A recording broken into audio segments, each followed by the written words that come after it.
Good morning students, welcome to the class. In the previous class I discussed the types of the matrices. Actually ಏನಾಗಿದೆ ಅಂದರೆ ಒಂದೇ ಒಂದು type of the ಮ್ಯಾಟ್ರಿಕ್ಸ್ನ ನಾನು ಬಿಟ್ಬಿಟ್ಟಿದ್ದೆ last ಕ್ಲಾಸಲ್ಲಿ, that is scalar matrix.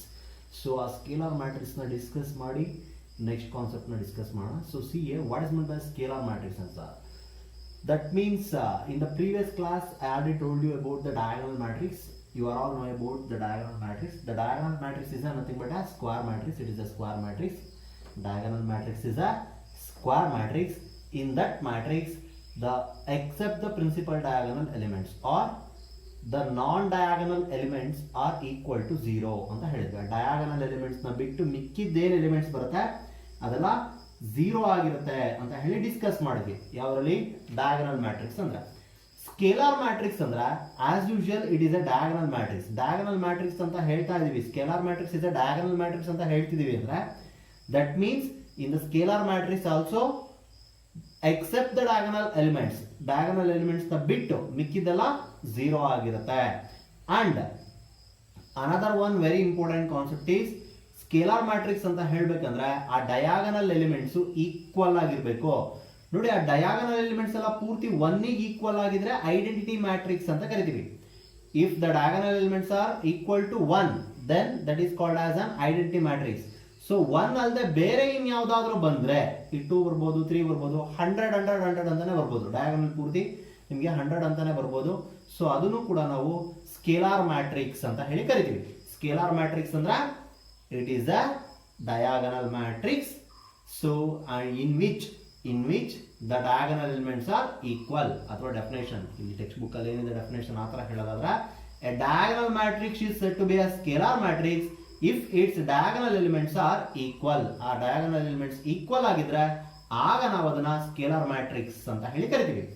Next I want to the equality of the matrix. So when do you say the two matrices are said equal? ಯಾವಾಗ ನಾವು ಎರಡು ಮ್ಯಾಟ್ರಿಕ್ಸ್ ನ ಈಕ್ವಲ್ ಅಂತ ಹೇಳಿ ಕರಿತೀವಿ ಅರ್ಥ ಮಾಡ್ಕೊಳ್ಳಿ. The two matrices A and B are set to be equal if A and B are of same order. That means A ಮತ್ತೆ ಬಿ ಎರಡು ಮ್ಯಾಟ್ರಿಕ್ಸ್ ಆರ್ಡರ್ ಸೇಮ್ ಇರಬೇಕು. ಎ ಏನಾದ್ರೂ 2x3 ಆಗಿದ್ರೆ ಬಿ ಕೂಡ 2x3 ನೇ ಇರಬೇಕು. ಅಂದ್ರೆ 2 ರೋ 3 ಕಾಲಮ್ ಇದ್ರೆ ಏನಲ್ಲಿ ಬಿ ಮ್ಯಾಟ್ರಿಕ್ಸ್ ನಲ್ಲೂ ಕೂಡ 2 ರೋ 3 ಕಾಲಮೇ ಬರಬೇಕು. ಹಾಗಿದ್ರೆ ಅದನ್ನ ನಾವೇನಂತ ಕರಿತೀವಿ? ಆರ್ಡರ್ ಸೇಮ್ ಅಂತ ಹೇಳಿ ಕರಿತೀವಿ. ನೆಕ್ಸ್ಟ್ ಅವೆರಡು ಮ್ಯಾಟ್ರಿಕ್ಸ್ ನ ಈಕ್ವಲ್ ಅಂತ ಹೇಳ್ಬೇಕಂದ್ರೆ ಆರ್ಡರ್ ಸೇಮ್ ಇರಬೇಕು, ಜೊತೆಗೆ ಅದರಲ್ಲಿ ಬರುವಂತ ಕರಸ್ಪಾಂಡಿಂಗ್ ಎಲಿಮೆಂಟ್ ಸೇಮ್ ಇರಬೇಕು.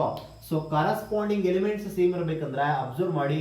So A is equal to 1 2 3 4 5 6 and B is equal to 1 2 3 4 5 6.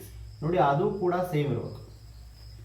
ಎನಲ್ಲಿ ಏನೇನು ಎಲಿಮೆಂಟ್ಸ್ ಗಳು ಬಂದಿದೆ ಬಿ ನಲ್ಲೂ ಕೂಡ ಅದದೇ ಎಲಿಮೆಂಟ್ಸ್ ಗಳಿದ್ರೆ ಆಗ ನಾವು ಆ ಎರಡು ಮ್ಯಾಟ್ರಿಕ್ಸ್ ನ ಈಕ್ವಲ್ ಅಂತ ಕರಿತೀವಿ. ಜೊತೆಗೆ ಇದ್ರದ ಆರ್ಡರ್ ಕೂಡ ನಮಗೆ ಸೇಮ್ ಇರಬೇಕು. So it is a 3x2 matrix and this one is also 3x2 matrix. That means the matrix having the 3 rows and 2 columns at the same time b also having the 3 rows and 2 columns. So that is called as a equality of the matrix. So ಎರಡು matrix ನ equal ಅಂತ ಹೇಳ್ಬೇಕಂದ್ರೆ ಈ conditions satisfy ಆಗಬೇಕು. So ಇದ್ರ ಮೇಲೆ ಒಂದಷ್ಟು problems ಇದೆ, ಅದನ್ನ ಡಿಸ್ಕಸ್ ಮಾಡೋಣ. Okay, C the problems. Find the value of x and y if 43x5 is equal to y315. x ಮತ್ತೆ y ವ್ಯಾಲ್ಯೂನ ಫೈಂಡ್ ಔಟ್ ಮಾಡಬೇಕು. ಅದರಲ್ಲಿ ನಮ್ಗೆ ಏನ್ ಕೊಟ್ಟಿದ್ದಾರೆ ಅಂದ್ರೆ ಎರಡು ಮ್ಯಾಟ್ರಿಕ್ಸ್ ನ ಈಕ್ವಲ್ ಅಂತ ಕೊಟ್ಟಿದ್ದಾರೆ. This matrix is equal to this one. ಇವೆರಡು ಮ್ಯಾಟ್ರಿಕ್ಸ್ ನ ಈಕ್ವಲ್ ಅಂತ ಹೇಳಿದ್ದಾರೆ. ಹಾಗಿದ್ರೆ ನೀವು x ಮತ್ತೆ y ವ್ಯಾಲ್ಯೂನ ಫೈಂಡ್ ಔಟ್ ಮಾಡಿ ಅಂತ ನಮಗೆ ಗೊತ್ತಿದೆ. We know if two matrices are equal then the corresponding elements are equal ಅಂತ. ಎರಡು ಮ್ಯಾಟ್ರಿಕ್ಸ್ ಈಕ್ವಲ್ ಆಗಿದ್ರೆ ಎರಡು ಮ್ಯಾಟ್ರಿಸಸ್ ಈಕ್ವಲ್ ಆಗಿದ್ರೆ ಅದರ ಕರೆಸ್ಪಾಂಡಿಂಗ್ ಎಲಿಮೆಂಟ್ಸ್ ಏನಾಗಿರುತ್ತೆ? ಈಕ್ವಲ್ ಆಗಿರುತ್ತೆ. ಸೊ ಇವೆರಡು ಮ್ಯಾಟ್ರಿಕ್ಸ್ ಈಕ್ವಲ್ ಆಗಿದೆ ಅಂದ್ರೆ ಅದರ ಕರೆಸ್ಪಾಂಡಿಂಗ್ ಎಲಿಮೆಂಟ್ಸ್ ಈಕ್ವಲ್ ಇರುತ್ತೆ. ನೋಡಿ, 4 ಪ್ಲೇಸ್ ನಲ್ಲಿ ಇಲ್ಲಿ y ಇದೆ, x ಪ್ಲೇಸ್ ನಲ್ಲಿ 1 ಇದೆ, 3 ನೋಡಿ 3 ಬ್ಯಾಲೆನ್ಸಿಂಗ್ ಆಗಿದೆ, 5 ಬ್ಯಾಲೆನ್ಸಿಂಗ್ ಆಗಿದೆ. ಸೊ ಅದನ್ನ ಈಕ್ವೇಟ್ ಮಾಡ್ಕೊಂಡ್ರೆ ನಮ್ಗೆ ಕ್ಲಿಯರ್ ಆಗಿ y ಪ್ಲೇಸ್ ನಲ್ಲಿ 4 ಬರ್ತಿದೆ, x ಪ್ಲೇಸ್ ನಲ್ಲಿ 1 ಬರ್ತಿದೆ. So x is equal to 1, y is equal to 3. Next I want to second one, that is for what value of x and y the matrix is 3x plus 2 5, y plus 1 2 minus 3x 0, y minus 2 8 4. R equal ಅಂತ ಹೇಳಿದ್ದಾರೆ. ಅಂದ್ರೆ ಈ ಎರಡು ಮ್ಯಾಟ್ರಿಸೀಸು X ಮತ್ತೆ ವೈಗೆ ಏನನ್ನ substitute ಮಾಡಿದ್ರೆ equal ಆಗುತ್ತೆ find out ಮಾಡಿ ಅಂತ. ಸೊ ಎರಡು ಮ್ಯಾಟ್ರಿಸೀಸ್ನ ನಾವು ಯಾವಾಗ ಈಕ್ವಲ್ ಅಂತ ಹೇಳಿ ಕರಿತೀವಿ? ಎಕ್ಸ್ ಮತ್ತೆ ವೈಗೆ ಏನನ್ನ ಸಬ್ಸ್ಟಿಟ್ಯೂಟ್ ಮಾಡಿದ್ರೆ ಎರಡು ಮ್ಯಾಟ್ರಿಸೀಸು ಈಕ್ವಲ್ ಆಗುತ್ತೆ ಅಂತ ಕೇಳಿದ್ದಾರೆ. ಸೊ ಅದಕ್ಕೆ ಕನ್ಸಿಡರ್ ಎರಡು ಮ್ಯಾಟ್ರಿಸೀಸ್ನ ಈಕ್ವಲ್ ಅಂತ ತಗೋಣ. 3x plus 2, 5, y plus 1, 2 minus 3x is equal to this one 0, y minus 2, 8, 4. So we know if two matrices are equal, then the corresponding elements are equal. So now I equate the corresponding elements of these two matrices. So if I equate these two elements, 3x plus 2 is equal to 0 and y plus 1 is equal to 8. ನೋಡಿ, ನಾನು ಇದರಲ್ಲಿ ನೀವು ಯಾವುದನ್ನು ಬೇಕಾದ್ರೆ choose ಮಾಡಬಹುದು. 3x plus 2 is equal to 0 ಅಂತನಾರ choose ಮಾಡಿ, ಅಥವಾ 2 minus 3x is equal to 4 ಅಂತನಾರ ಚೂಸ್ ಮಾಡಿ. You will get the same value. x ಗೆ ಸೇಮ್ ವ್ಯಾಲ್ಯೂ ಬರುತ್ತೆ. So 3x is equal to -2, x is equal to -2/3 and y is equal to 8 minus 1, y is equal to 7. ನೀವು 5 is equal to y minus 2 ಅಂತ ಬೇಕಾದರೂ equate ಮಾಡಿ y value find out ಮಾಡ್ಬೋದು. So if we substitute x and y, so ಆ ವ್ಯಾಲ್ಯೂಸ್ನ ನಾವು substitute ಮಾಡಿದ್ರೆ ಎರಡು ಮ್ಯಾಟ್ರಿಸೀಸು equal ಆಗುತ್ತೆ ಅಂತ ಹೇಳಿ ಅದರ ಅರ್ಥ. ನೆಕ್ಸ್ಟ್ ಇದೇ ತರನೇ ಥರ್ಡ್ ಒನ್ ಇದೆ. ಸೊ ಥರ್ಡ್ ಒನ್ ಏನಂದ್ರೆ find the value of x y z ಅಂತ ಕೇಳಿದ್ದಾರೆ. ಎಕ್ಸ್ ವ್ಯಾಲ್ಯೂ, ವೈ ವ್ಯಾಲ್ಯೂ ಹಾಗೆ ಝೆಡ್ ವ್ಯಾಲ್ಯೂನ ಫೈಂಡ್ ಔಟ್ ಮಾಡಬೇಕು. ಸೊ ಅವರೇ ಎರಡು ಮ್ಯಾಟ್ರಿಸಸ್ನ ಈಕ್ವಲ್ ಅಂತ ಹೇಳಿದ್ದಾರೆ. ಸೊ ಹೇಗೆ ಫೈಂಡ್ ಔಟ್ ಮಾಡೋದು ಅಂತ? So 4, 3, x, 5, y, z, 1, 5. Now we equate the corresponding elements. Clearly x is equal to 1, x is equal to 1, y is equal to 4 and z is equal to 3. So we get the values of x, y and z. I think ನಿಮಗೆ ಇದು ಅರ್ಥ ಆಗ್ತಿದೆ ಅಂತ ಅನ್ಕೋತೀನಿ. Third one ಆಯಿತು. Next fourth one. So ನೋಡಿ, fourth one ಹೇಗೆ solve ಮಾಡೋದು? ಫೋರ್ತ್ ಒನ್, ಸೊ ಇವೆರಡು ಈಕ್ವಲ್ ಅಂತ ಹೇಳಿದರೆ ನಾನು ಡೈರೆಕ್ಟ್ ಆಗಿ ಕರೆಸ್ಪಾಂಡಿಂಗ್ ಎಲಿಮೆಂಟ್ಸ್ನ ಈಕ್ವೇಟ್ ಮಾಡ್ತೀನಿ. X plus y is equal to 6. Next 5 plus z is equal to 5 plus z is equal to 5. xy is equal to 8. So using this we can easily find the value of z, that is 0. But we don't know the value of x and y, so we have to find x and y using these two equations.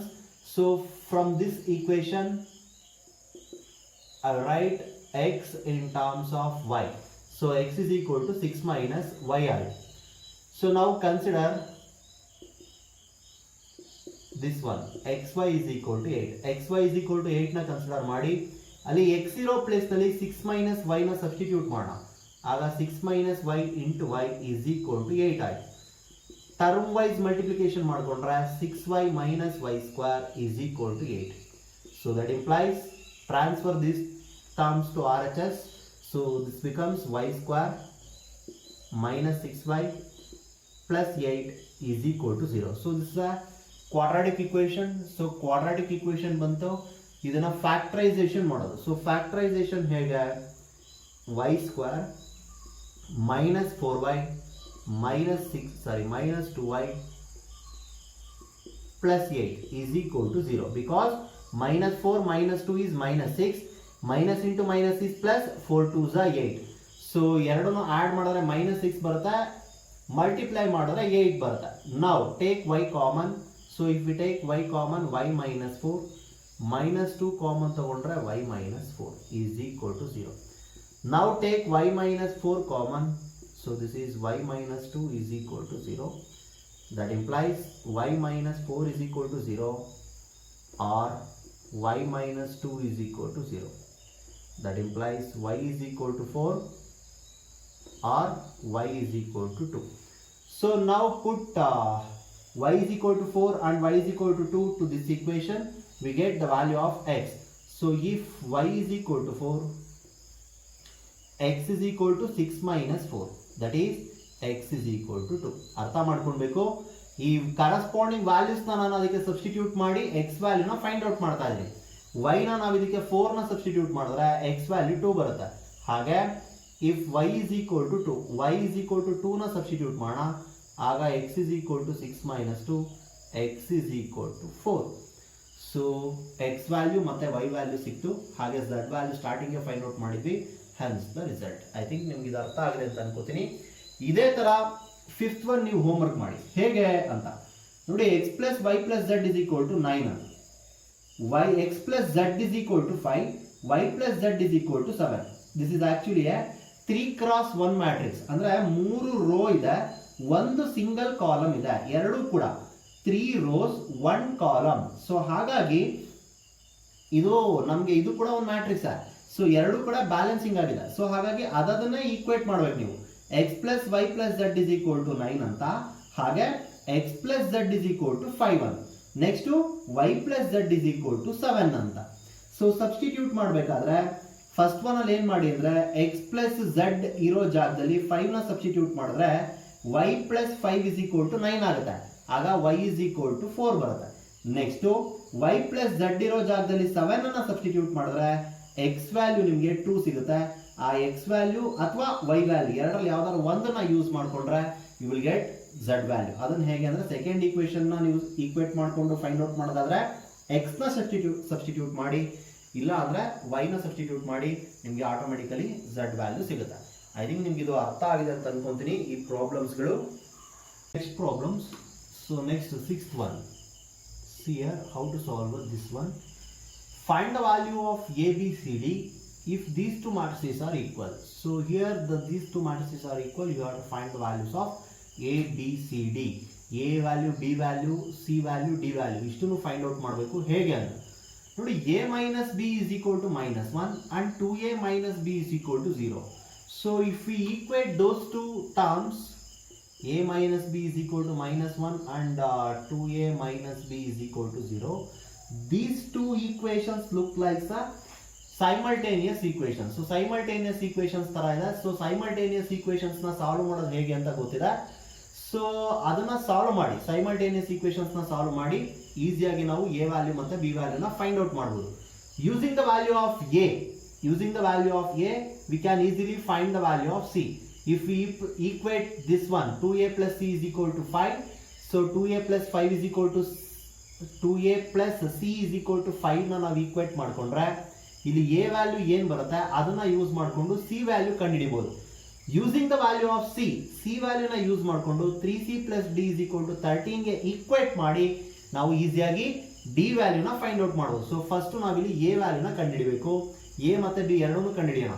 So ಹೇಗೆ ಅಂತ ನೋಡಿ, sign change ಮಾಡ್ಕೊಂತ ಇದೀನಿ. So minus, ಇದು plus and this one is minus. So a minus 2a is minus a, b gets cancelled, -1 -0 is nothing but -1, a is equal to 1. So now a minus b is equal to -1.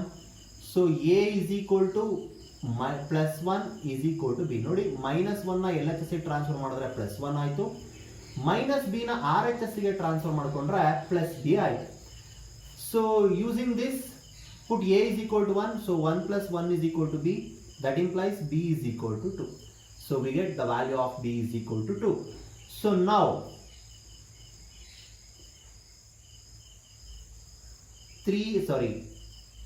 2a plus c is equal to 5. ಇದನ್ನ equate ಮಾಡೋಣ. 2a plus 5 is equal, so 2a plus c is equal to 5 ನ.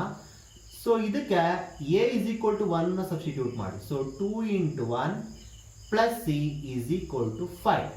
So that is c is equal to 5 minus 2. 2 ನ transfer ಮಾಡಿದ್ರೆ RHS ಗೆ -2 ಆಯ್ತು. So c is equal to 3 ಆಯ್ತು. Again 3c plus d is equal to 13. ಇದನ್ನ equate ಮಾಡೋಣ. ಇದಕ್ಕೆ c value substitute ಮಾಡ್ತಾ ಇದೀನಿ. So 3 into 3 plus d is equal to 13. 9 plus d is equal to 13. So D is equal to 13 minus 9. So 13 minus 9 is 4. So see here, A is equal to 1 and B is equal to 2. A is equal to 1, B is equal to 2, C is equal to 3 and D is equal to 4. So these are the values of A, B, C, D. So and then 7th one. ನೋಡಿ ನಿಮಗೆ 6th one problem ಅರ್ಥ ಆಯ್ತು ಅಂತ ಅನ್ಕೋತೀನಿ. 7th one ನೋಡಿ. 7th one ಹೇಗಿದೆ? So 7th one ಅಲ್ಲಿ ನಿಮಗೆ ಎರಡು simultaneous equations ಬರುತ್ತೆ. ಒಂದು first equate these two terms 2a plus b is equal to 4 and a minus 2b is equal to minus 3. 2a plus b ನ 4 ಗೆ equate ಮಾಡಿ, a minus 2b ನ minus 3 ಗೆ ಈಕ್ವೇಟ್ ಮಾಡಿ ಸಾಲ್ವ್ ಮಾಡ್ಕೊಳ್ಳಿ. ಅವಾಗ ನಿಮಗೆ a ಮತ್ತೆ b ವ್ಯಾಲ್ಯೂ ಸಿಗುತ್ತೆ. ಹಾಗೆ 5c minus d ನ 11 ಗೆ ಈಕ್ವೇಟ್ ಮಾಡಿ, 4c plus 3d ನ 24 ಗೆ ಈಕ್ವೇಟ್ ಮಾಡಿ, ಆಗ ನಿಮಗೆ c ಮತ್ತೆ d ವ್ಯಾಲ್ಯೂ ಅವೆರಡು ಈಕ್ವೇಷನ್ಸ್ ನ ಸಾಲ್ವ್ ಮಾಡಿದ್ರೆ c ಮತ್ತೆ d ವ್ಯಾಲ್ಯೂ ಬರುತ್ತೆ. So take this problem as homework. I think ನಾನು ಹೇಳಿದ ಅರ್ಥ ಆಯ್ತು ಅನ್ಕೋತೀನಿ. ನೀವು ಟ್ರೈ ಮಾಡ್ಬೇಕು, ಇದನ್ನ ಮಸ್ಟ್ ಅಂಡ್ ಶುಡ್ ಟ್ರೈ ಮಾಡಲೇಬೇಕು. And 8th one is also homework. So ಇದನ್ನ ಹೇಗೆ ಸಾಲ್ವ್ ಮಾಡೋದು? 8th one ಅಲ್ಲಿ ನೋಡಿ, x plus 3 ನ ನೀವು 0 ಗೆ ಈಕ್ವೇಟ್ ಮಾಡಿದ್ರೆ ಡೈರೆಕ್ಟ್ ಆಗಿ ನಿಮಗೆ x ವ್ಯಾಲ್ಯೂ ಸಿಗುತ್ತೆ. And then z plus 4 is equal to 6 ನ ಈಕ್ವೇಟ್ ಮಾಡಿ z ವ್ಯಾಲ್ಯೂ ಸಿಗುತ್ತೆ. ನೆಕ್ಸ್ಟ್ ನೀವು 2y minus 7 is equal to 3y minus 2 equate ಮಾಡ್ಕೊಂಡ್ರೆ y ವ್ಯಾಲ್ಯೂ ಸಿಗುತ್ತೆ. ಅಂಡ್ ದೆನ್ a minus 1 ನ minus 3 ಗೆ ಈಕ್ವೇಟ್ ಮಾಡಿದ್ರೆ a ಸಿಗುತ್ತೆ. 2c plus 2 ನ 0 ಗೆ ಈಕ್ವೇಟ್ ಮಾಡಿದ್ರೆ c ಸಿಗುತ್ತೆ. b minus 3 is equal to 2b plus 4 ನ ಈಕ್ವೇಟ್ ಮಾಡ್ಕೊಂಡ್ರೆ ನಿಮಗೆ b ವ್ಯಾಲ್ಯೂ ಸಿಗುತ್ತೆ. ಸೊ ಆ ಥರ ಒಂದೊಂದನ್ನ ಈಸಿಯಾಗಿ ನೀವು ಈಕ್ವೇಟ್ ಮಾಡ್ತಾ ಹೋದ್ರೆ ಡೈರೆಕ್ಟ್ ಆಗಿ ನಿಮ್ಗೆ ಇದರಲ್ಲಿ ವ್ಯಾಲ್ಯೂ ಸಿಗ್ತಾ ಹೋಗುತ್ತೆ. ತುಂಬಾ ಸಿಂಪಲ್ ಆಗಿದೆ ಇದು, ನೀವು ಈಸಿಯಾಗಿ ಸಾಲ್ವ್ ಮಾಡ್ಕೊಳ್ಬೋದು.